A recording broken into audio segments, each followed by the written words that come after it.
बिस्मिल्लाहिर्रहमानिर्रहीम। अस्सलाम वालेकुम। डॉक्टर अली ज़मीर से और उम्मीद करता हूँ आप सब खैरियत से होंगे। चैनल को सब्सक्राइब करने का बहुत शुक्रिया।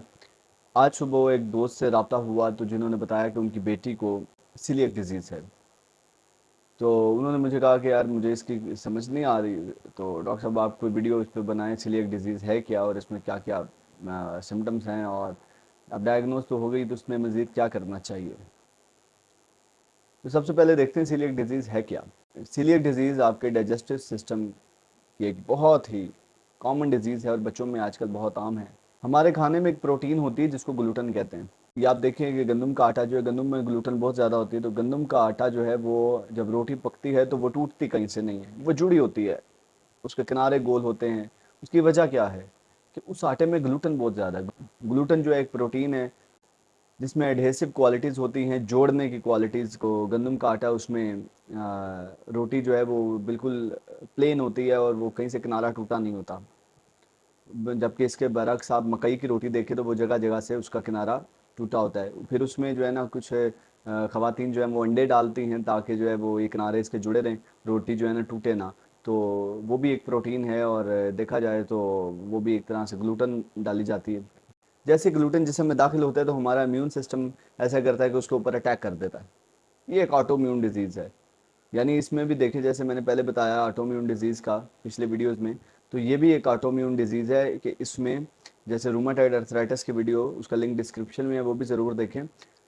ऑटोम्यून डिजीज़ है कि हमारा जिस्म हमारे खिलाफ बीमारी बना रहा है, जबकि इसका काम था हमें बचाना बीमारियों से, लेकिन यही हमारे खिलाफ बीमारी बना रहा है। तो सीलिएक डिजीज़ भी एक ऑटोम्यून डिजीज़ है, इनहेरिटेड है।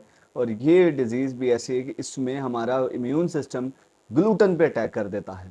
तो जब ये ग्लूटन पे अटैक करता है तो हमारी जो इंटेस्टाइन, स्मॉल इंटेस्टाइन की दीवार होती है, उसके ऊपर अगर माइक्रोस्कोप में देखे जाएं तो आप ये तस्वीर में भी देख रहे हैं, छोटे छोटे फिंगर लाइक प्रोजेक्शंस होती हैं, ऐसे जैसे टूथब्रश होता है वैसे उसकी दीवार अंदर से माइक्रोस्कोप में देखे तो ऐसी होती है। तो उसके ऊपर जो विलाए होते हैं वो डैमेज हो जाते हैं।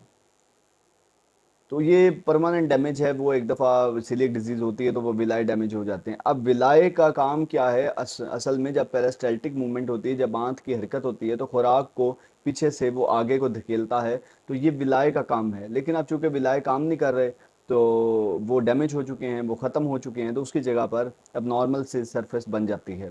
दोस्तों, बात करते हैं इसके सिम्टम्स की।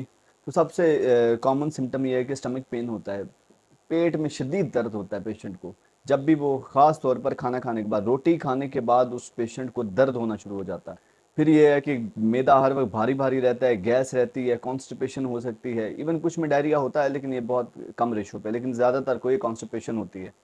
और इसका सबसे ज़रूरी सिम्टम ये है कि अगर आप देखें, ये पेशेंट जब पखाना करता है, वो बच्चा जिसको सीलिएक डिजीज़ है, वो जब स्टूल पास करता है, पेशेंट पखाना करता है तो ये डिफ़िकल्ट टू फ्लश होता है। तो ये एक बड़ा जिसको आप कहते हैं फैटी स्टूल होता है।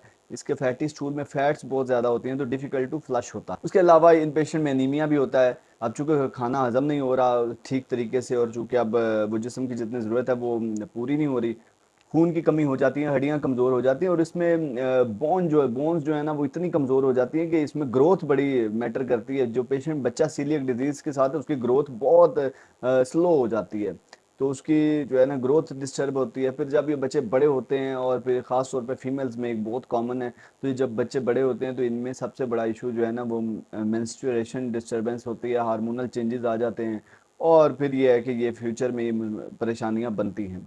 फिर इन बच्चों में आप देखें इनका वेट लॉस होता है, उसके अलावा इनके हाथ ठंडे रहते हैं ज़्यादातर, और ये कमज़ोर से होते हैं। आप इन तस्वीरों में सीलिएक डिजीज़ के वाले बच्चे भी देख सकते हैं, तो ये बड़े कमज़ोर होते हैं और इनके पेट में दर्द, और हर वक्त जो खाते हैं पेट में दर्द होता है। ख़ास तौर पे ग्लूटन वाली डाइट जो यानी गंदम की रोटी खाएं ज़्यादातर, तो उनको पेट में दर्द शुरू हो जाता है।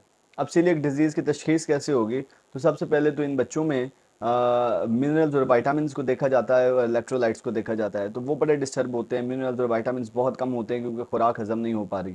फिर इनमें विटामिन डी डेफिशिएंसी होती है, हड्डियाँ चूँकि कमज़ोर होती हैं। फिर इनमें विटामिन डेफिशिएंसी एनीमिया भी होता है। फिर इनमें जो है वो कैल्शियम लेवल बहुत कम होता है, इलेक्ट्रोलाइट्स में कैल्शियम बहुत कम आता है। फिर सबसे ज़्यादा ज़रूरी है कि इन बच्चों की बायोप्सी की जाए, यानी स्टमक का, स्मॉल इंटेस्टाइन का कुछ थोड़ा सा हिस्सा, एक टिश्यू लेकर उसको माइक्रोस्कोप के नीचे देखा जाता है कि इसके ऊपर विलाए हैं कि नहीं।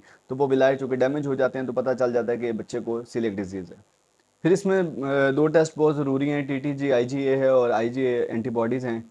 तो वो चूँकि आईजीए अटैक करता है ये ग्लूटन के ऊपर, और इसलिए आईजी लेवल को लाजमी देखा जाता है। अब बात करते हैं कि अगर इसमें इसका इलाज ना किया जाए, अगर इसको ऐसे छोड़ दिया जाए तो होता क्या है। तो सबसे पहले जो मोस्ट कॉमन डिजीज़ है वो रिकेट्स है।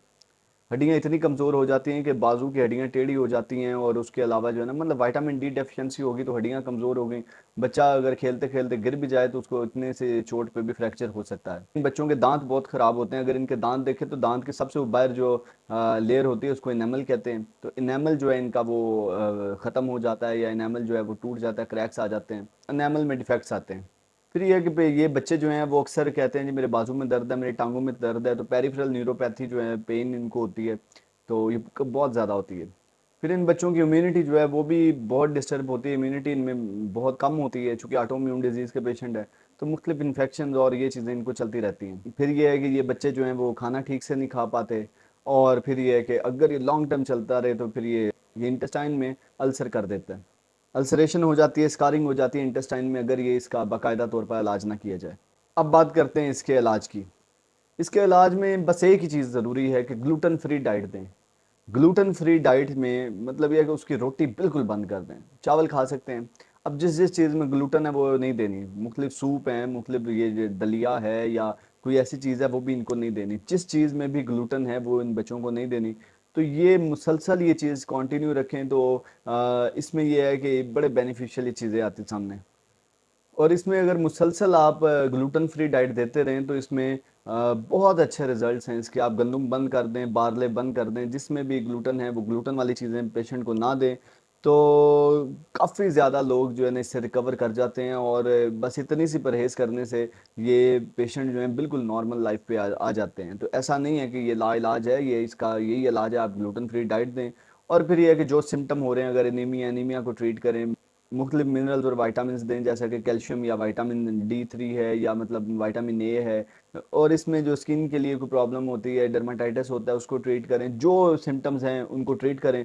और सबसे ज़्यादा इस चीज़ में ज़रूरी ये है कि इसमें ग्लूटेन फ्री डाइट दें, तो ये बच्चे रिकवर कर जाते हैं। ये ऐसा नहीं है कि ये रिकवरी नहीं होती, या मतलब ये लाइफ टाइम चलता रहता है, ऐसा नहीं होता। ये काफ़ी लोग जो हैं वो इसे रिकवर करके बिल्कुल नॉर्मल लाइफ गुजार रहे होते हैं। उसके बाद वो फिर रोटी भी खाते हैं, सब कुछ खा लेते हैं, लेकिन एक ख़ास टाइम के लिए ग्लूटेन फ्री डाइट देनी चाहिए।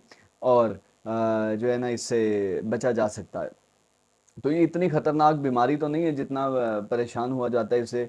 लेकिन डेफिनेटली अब घर में सारे रोटी खा रहे हैं, तो एक बच्चा अंदर जिसको रोटी नहीं देनी, उसके लिए एक अलग से खाना बन रहा है। तो या उसको जौ की रोटी खिलाई जा रही है, या उसको चावल की रोटी खिलाई जा रही है, उसको चावल खिलाए जा रहे हैं। तो ये मेहनत है, इसके ऊपर जो है ना वो काफ़ी ज़्यादा मेहनत की जाती है। तो खैर, अब बात करें कि ग्लूटेन फ्री खाना कहाँ से मिलता है, तो मैंने आपको पहले बता दिया कि ग्लूटेन फ्री चीज़ें कौन कौन सी हैं। लेकिन ये है कि आजकल मार्केट में ये अच्छे मॉल्स में ग्लूटेन फ्री जो है ना वो आटा मिल जाता है, उसमें ग्लूटेन नहीं होता। तो आप अगर वो भी ख़रीदना चाहें तो वो ला के वो दे सकते हैं। और ये है कि बच्चों में कोई भी ऐसी चीज़ जिसमें आप महसूस करें कि ग्लूटेन है, जो चिपकने वाली चीज़ है, जिसका मतलब साख्त ऐसे चिपकने वाली है, तो कोई भी ग्लूटेन वाली चीज़ है वो इन बच्चों से दूर रखें। तो ये थी जी सीलिएक डिजीज़। उम्मीद करता हूँ कि आपको बड़ी अच्छी तरह समझ आई होगी। अपना और अपने बच्चों का ख्याल रखिए, खुश रहें, आबाद रहें, दुआ में याद रखिए। खुदा हाफिज़।